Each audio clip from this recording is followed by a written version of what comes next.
자, 오늘은 포도나무 예수 안에 붙은 삶이라 이런 제목으로 함께 은혜 나누겠습니다. 여러분, 기는 놈 위에 걷는 놈이 있고 걷는 놈 위에 뛰는 놈이 있고 뛰는 놈 위에 나는 놈이 있다 이런 말 있잖아요. 그런데 나는 놈보다 더 무서운 놈이 있대요. 나는 놈 위에 붙어있는 놈. 우리가 성령님께 붙어있는 그런 인생이 돼야 돼요. 하나님께 붙은 삶. 우리 기독교의 진리를요, 복음이라 그러죠. 복음. 영어로 굿뉴스. 뭐가 굿이고 뭐가 좋다는 거예요? 뭐가 복되다는 거예요? 먼저 복음은 모든 인간이 죄인이라는 사실에서부터 시작이 됩니다. 우리가 죄 그러면 무슨 부도덕한 행동을 하고 그런 어떤 비윤리적인 어떤 행위를 생각해요. 근데 성경이 말씀하시는 죄라는 거는요, 좀 더 근본적인 의미입니다. 존재의 목적에 대한 거예요.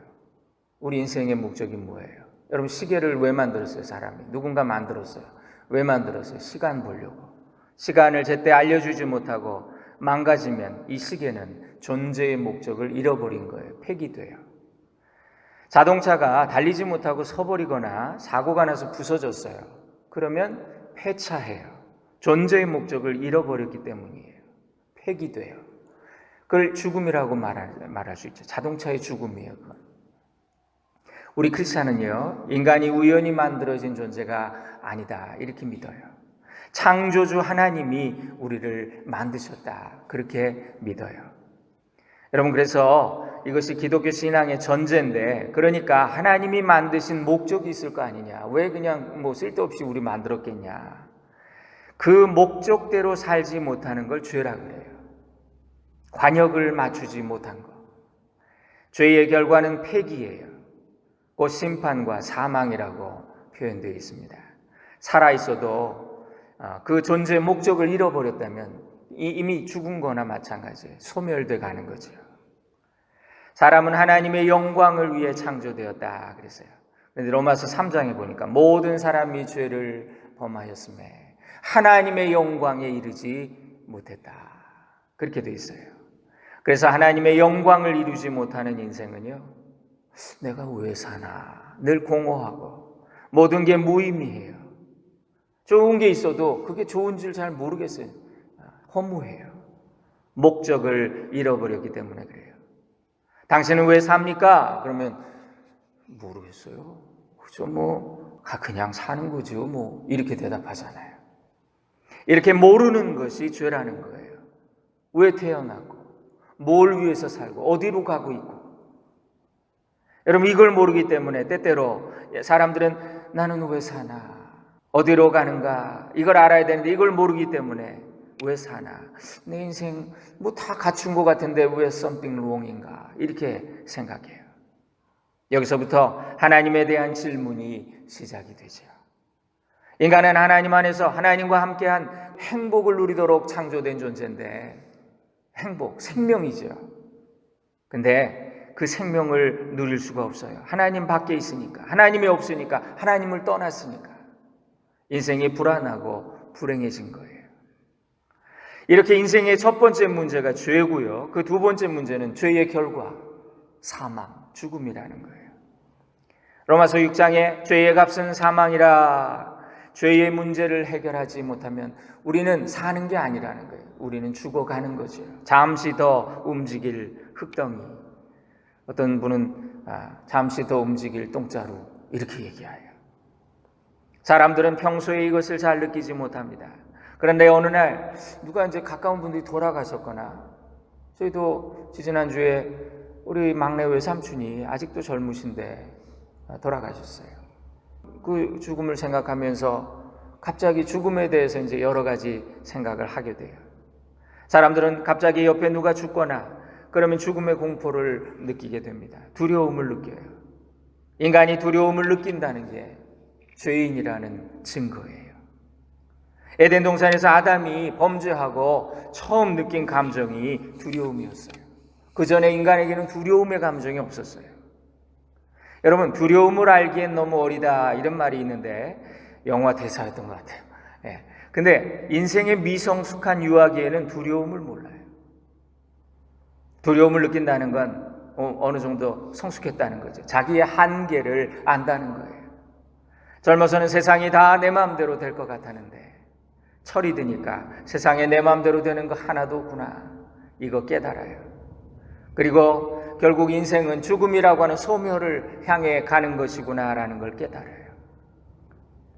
인생은 결국 침몰하는 타이타닉에 타고 있는 승객과 같은 운명입니다.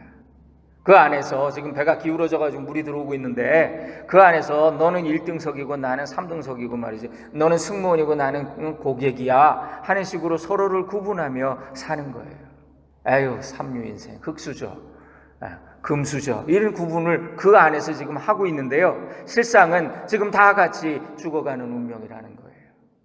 실제로 침몰하는 타이타닉에서 막 구명조끼를 나눠주는데 그때 1등석 승객들 중에 드레스를 입고 막 파티를 하고 있는데, 턱시도를 입고, 여기 구명대 입으면 이 옷 스타일 구겨요 그러면서 거절하는 사람이 그렇게 많았대요. 얼마나 어리석은 모습입니까? 그런데 이게 인생이잖아요. 똑같잖아요. 세상의 모든 종교가 죽음의 문제를 다루고 죽음의 두려움에서 벗어나려고 생겨났다고 해도 과언이 아니에요. 하지만 일반적으로 다른 종교들은 이 죄의 문제를 심각하게 다루지 않습니다. 별로 언급하지 않아요. 왜냐하면 이 두 가지 이유겠죠. 그 문제에 대해서 고민이 없는 거예요. 죄에 대해서 별로 고민이 없는 거예요. 죄의 값이 사망이라는 것을 알지 못하니까. 죄 때문에 인간이 죽는다는 걸 알지 못해서. 또는 왜 죄를 언급하지 않을까? 해결책이 없어요. 그러니까. 근데 우리 기독교가 죄의 문제에 대해서 집중해요. 죄를 중요하게 다루고 죄에 대한 설교가 많아요. 그것에 대한 확실한 해결책을 가지고 있기 때문에 이 얘기를 하는 거예요. 기독교의 복음은 죄의 문제를 전문적으로 다루고 있습니다. 여기서 종교와 복음이 나누어져요. 구분돼요. 종교와 복음이 구분돼요. 복음은 인간의 근원적인 문제, 죄를 해결해 주시겠다는 하나님의 약속이에요. 대부분의 종교들은 뭐라고 말하나요? 착하게 살아서 죄를 갚아야 된다, 이렇게 가르쳐요. 그런데 이 죄라는 것은 어떤 개선을 통해서 해결되지 않아요. 썩은 계란 들어간 반죽에다가 성한 계란 아무리 많이 넣어봐야 그 반죽이 개선되지 않아요. 인간의 선은 50보, 100보, 도토리 키재기예요. 목사님, 왜 인간이 다 똑같아요? 세상에 착한 사람도 많잖아요. 법 없이도 살만한 사람 많잖아요. 그렇게 질문할 수가 있습니다. 한번 제가 이런 비유를 들어볼게요. 아무리 수영을 잘하고 자신이 있어도, 그거 있잖아요, 뭐 철인 3종 이런 거 하는 그런 사람도 말이죠, 수영으로 한국 갈 수 있나요? 수영해서 한국, 난 수영 잘하니까 난 수영으로 갈래. 수영해서 몇 마일을 갈 수 있다고 자랑하는 것과 수영으로 한국 가는 건 차원이 다르지요. 수영 실력은 수영장에서나 차이가 나지, 수영으로 한국 갔다 그러면 저 같은 사람만 200m 가다가 꼬르륵 하고 수영 선수들은 뭐 좀 더 가다가 죽겠지요. 이게 무슨 말입니까? 죽음과 영생, 천국과 지옥의 문제 앞에서 인간이 가진 선과 악의 차이는 아무것도 아니라는 말이에요. 쟤는 수영 선수야, 나는 수영 초보야. 그 차이밖에 안 된다는 거예요. 저 사람은 선한 사람이야. 법 없이도 살만한 사람이야. 그거하고요, 저 흉악범하고요, 그 차이가, 저는 그래서 그런 생각이 돼요. 이런 관점에서 보면 가장 착한 사람과 가장 악한 사람의, 심지어 살인마라고 해도 하나님 앞에서는 별 차이 없는 거구나. 인간이 착하게 살아서 천국 간다는 건 수영만 잘하면 한국도 갈 수 있다는 어리석은 생각이에요. 비행기를 타거나 하다못해 배라도 타야죠. 타고 가든지 뭐 붙어서 가든지 외부의 도움이 없이는 불가능하다는 것. 이런 근본적인 사고의 차이가 종교와 복음의 차이인 거예요. 그래서 모든 종교는 어떻게 하면 우리가 선에 이르게 된다라고 그렇게 가르치지만, 복음은 너는 도저히 안 돼. 하나님이 너를 끌어주시지 않으면 도저히 안 돼. 그렇게 말하는 거예요. 우리 인간은요, 되게 멀리서 봐야 아름다워요. 여러분, 되게 멀리 봐야, 거리를 두고 보면 사람들이 다 아름다워요. 신사요, 숙녀요. 가까이 보고 가까이 사귀어보면 금방 본전 드러나요. 썩어도 너무 썩은 인간. 내가 나를 보면 잘 알아요. 그래서 우리가 친해지고 가까이 보면 허물이 보여요. 그러면 두 가지 방법밖에 없지요. 실망하고 돌아서거나 아니면 불쌍히 여기면서 같이 살거나. 그래서 부부가 중요해요. 부부는 하나님이 가장 가깝게 묶어주신 친구요 동역자잖아요. 에덴 동산에서 아담과 이브는 서로가 벌거벗었지만 부끄러워하지 않았다 그랬어요. 부부는 인간적인 모든 한계를 다 품고 가는, 같이 가는 동역자예요. 그래서 결혼이야말로 이거는 성직자가 되는 것처럼 거룩한 일입니다. 그래서 이 결혼이 어려워요. 근데 이 마음의 준비가 없이 요즘 젊은이들은 서로 좋다는 느낌만으로 그렇게 결혼해요. 그 수많은 커플들이 서로 상처만 주고받은 채 헤어져요. 세 쌍 중에 한 쌍이 헤어져요. 인간은 사랑할 수 없는 망가진 피조물이라는 걸 모르기 때문이에요. 그거 먼저 알아야 돼요. 인간의 상황이 이름에도 불구하고 하나님이 우리를 사랑하셨대요. 이것이 복음이지요. 하나님이 인간에게 죄사함과 구원의 길을 열어놓으셨다는 거 복음이지요. 로마서 5장에 우리가 아직 죄인 되었을 때 그리스도께서 우리를 위하여 죽으심으로 하나님께서 우리에 대한 자기 사랑을 확증하셨다. 요한복음 3장에는 아들을 믿는 자에게는 영생이 있다 그러셨어요. 아들을 순종치 아니하는 자는 영생을 보지 못하고 도리어 하나님의 진노가 그 위에 머물러 있다. 그래서 십자가가 유일한 구원의 길이에요. 영접하는 자, 하나님의 은혜와 그리스도의 십자가의 공로를 인정하고 받아들이는 자, 주님의 방법이 아니면 나는 할 수 없습니다. 감사합니다. 라고 고백하는 자, 하나님의 자녀가 되는 것, 이게 복음이에요. 인간의 가장 큰 문제는 외부에 있는 게 아니라 내부에 있다는 거예요. 그래서 성경에 종교인을 대표하는 바리새인이 있는데, 바리새인들은 그들의 어떤 예식, 종교, 전통 이런 거에 구원이 있다라고 믿었어요. 그래서 예수님한테 와서 자꾸 시비를 걸어요. 당신은 왜 조상의 유전과 전통을 안 지킵니까? 왜 당신은 안식일에 일을 합니까? 왜 당신은 손을 닦지 않고 밥을 먹습니까?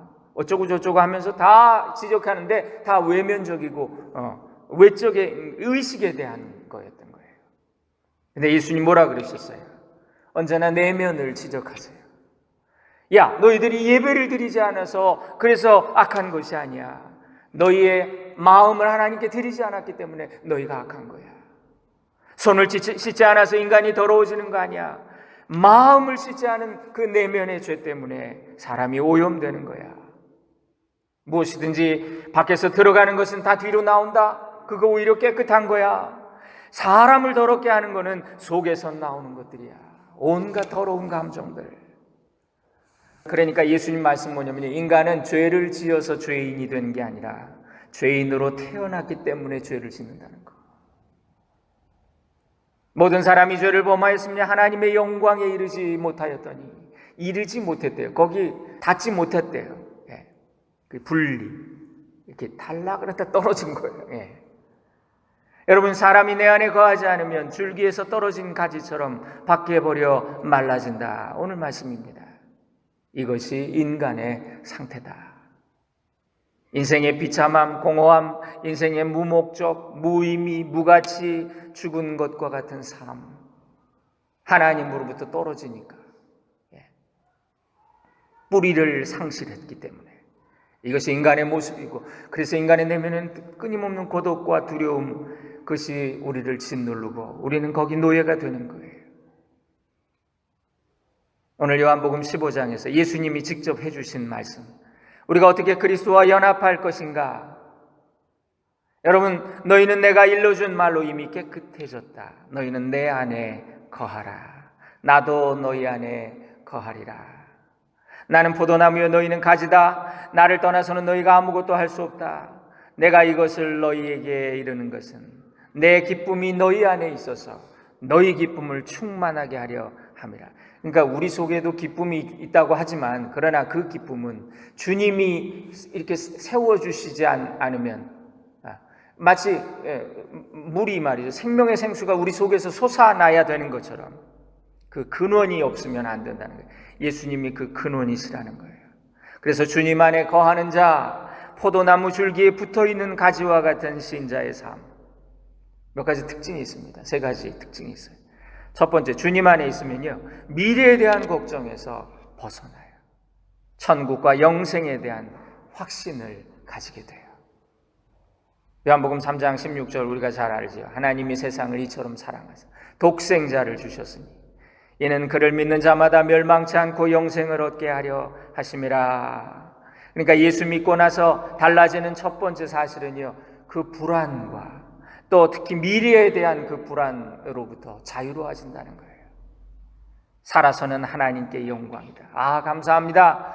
그러나 죽어도 영생의 소망이 있기 때문에 또 감사합니다. 그렇게 되는 거예요. 찬송가 383장에 보니까 우리도 고난받으면 죽어도 영광되도다. 그런 가사가 있더라고요. 천국과 영생에 대한 소망이 있는 자, 구원의 확신이 있는 자, 그는 마음속에 늘 기쁨과 감사가 있습니다. 이 복된 삶이지요. 그래서 우리가 예수 믿는 거예요. 그 다음에 우리가 주님 안에 거하면 가지가 줄기에 붙어 있는 것처럼 우리 주님이 우리 속에 영양을 공급해, 뭔가 귀한 것, 그걸 공급해 주, 생명을 공급해 주신다. 우리 속에 성령을 주신다. 성경에 영, 말씀, 그렇잖아요. 우리도 스피릿 이런 얘기 하잖아요. 야, 저 사람 특전사 나왔대. 특전사 스피릿으로 살아. 특전사 스피릿이 뭔지 아세요? 안 되면 되게 하라. 그거예요. 우리가 예수의 영으로 산다는 건 뭐예요? 예수의 정신으로 사는 거죠. 여러분, 그래서 성령을 선물로 우리에게 주신다는 거예요. 주님 앞에 붙어 있으면 그 성령이 공급된다는 거예요. 생명의 근원, 은사. 하나님이 또한 우리에게 도장을 찍어주셨다. 보증으로 성령을 우리의 마음에 주셨느니라. 고린도전서 1장에 나옵니다. 예수 믿는 사람의 마음에는 성령이 계시다. 성령의 사람은 성령의 열매를 맺어요. 그죠? 저희 집에 난 화분이 3개 있는데 식탁 옆에 다 죽었어요. 꽃이 한번 펴가지고 다 죽었어요. 근데 겨울을 한번 나고 나더니 무슨 줄기가 하나 딱 올라오더니 이게 그냥 얼마나 이쁘게 폈는지 노란색, 하얀색, 분홍색까지. 그 조그만 거는 그냥 난 대가 4개나 나와가지고 그냥 꽃 풍년이 됐어요. 신기하죠. 생명을 공급받으면 이렇게 꽃이 피고 열매가 맺혀요. 성령 받은 사람이 어떻게 변화되는 걸 보여주는 이야기예요. 성령은 하나님의 숨결이고 하나님의 기운이고 생명의 그런 어떤 에너지잖아요. 바람처럼 비둘기처럼 성령이 임하시면 우리의 완악하고 또 얼음같이 굳은 마음이 녹아져요. 봄날이 오는 거예요. 부드럽고 순전한 마음으로 변화돼요. 사랑과 희락과 화평과 오래 참음과 자비와 양선과 온유와 충성과 절제라고 그런 열매들을 맺게 돼요. 우리가 예수님 안에 붙어 있으면. 그 다음 3번째로 우리가 예수님 안에 거하면요, 사랑의 실천자가 돼요. 제가 인간은 사랑할 수 없는 뭔가 흠이 있어서 망가진, 사랑의 기능이 망가진 존재라 그랬잖아요. 그런데 예수 안에 붙어 있으면 회복된다는 거예요. 사랑할 수 있는 존재로. 예수 안에 거하면 내가 사랑하는 것이 아니에요. 나는 할 수 없어요. 나는 그 사람 보면 미운 생각만 들어. 근데 예수 안에 거하면 예수님이 나에게 사랑을 주세요. 예수의 스피릿, 성령으로 사는 것. 그래서 예수의 냄새가 나고 예수의 말을 하고 예수처럼 사는 예수의 염색체와 유전자를 가진 작은 예수 되는 거지요. 당신 보니까 예수님 동생 같아요. 이렇게 되는. 우리가 잘 아는 소설 중에 노인과 바다라는 스토리가 있죠. 그 작가가 해밍웨이가 위대한 휴머니즘에 대한 예찬을 하고 있어요. 산티아고라고 하는 이 노인이 이 사람은요, 인간이 발휘할 수 있는 최대의 용기와 인내력을 보여줍니다. 그는 사람들이 비웃는 실패한 인생, 큰 고기 잡는다고 허풍치다가 맨날 고기 잡지 못하는, 근데 언젠간 내가 그놈 잡고 말 거야, 이런 꿈이 있어요.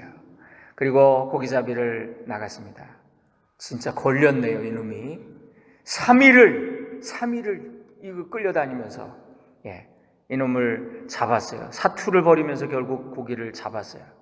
작은 배에 실을 수가 없어서 그 배 옆에다가 매달고 이제 항구로 돌아옵니다. 돌아오는데 상어떼가 공격을 해요.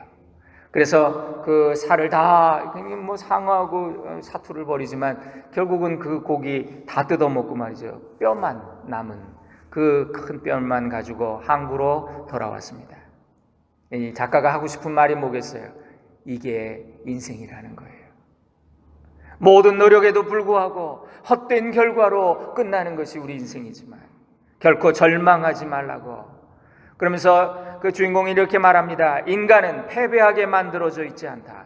인간은 비록 죽음을 당할지언정 결코 패배하지 않는다. 얼마나 멋진 말입니까? 그래서 이 소설을 읽고 많은 사람들이 감동을 받고 위대한 휴머니즘을 하고 노벨 문학상 받았잖아요. 여러분, 이 이야기는 무신론적인 입장에서 신이 부재한 또는 신이 침묵하는 그곳에서 인간이 어떻게 살아야 되나, 죽음의 공포와 견디기 힘든 고통에 맞서서 인내와 용기를 보여준 이 노인처럼, 산티아고처럼 사는 것이다. 이게 인생이다. 인생을 꿋꿋하고 당당하게 살아라 메시지를 전해줬어요.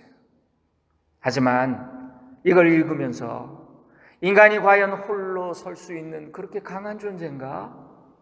그런 질문을 던지게 돼요. 인간은 강하지 않아요.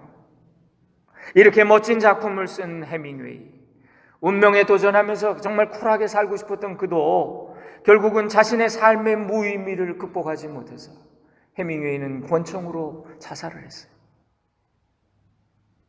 이거 얼마나 참으로 역설적이고 비극적인 사건이 아닐 수 없습니다. 이 산티아고 노인과 비교되는 또 한 사람 고기잡이 어부가 성경에 하나 나와요. 그의 이름은 베드로예요. 그는 스스로 밤새 고기를 잡지 못하다가, 자기는 베테랑인데 밤새 고기가 안 잡히는 거예요. 근데 예수님 만났어요. 근데 그물이 찢어지는 그런 고기를 잡아요. 크게 잡아요. 그때 그는 깨달아요. 저분이 우리 인생의 주인이시겠구나. 그리고 예수님 앞에 무릎을 꿇지요. 주님, 나를 떠나소서. 나는 죄인이로소이다.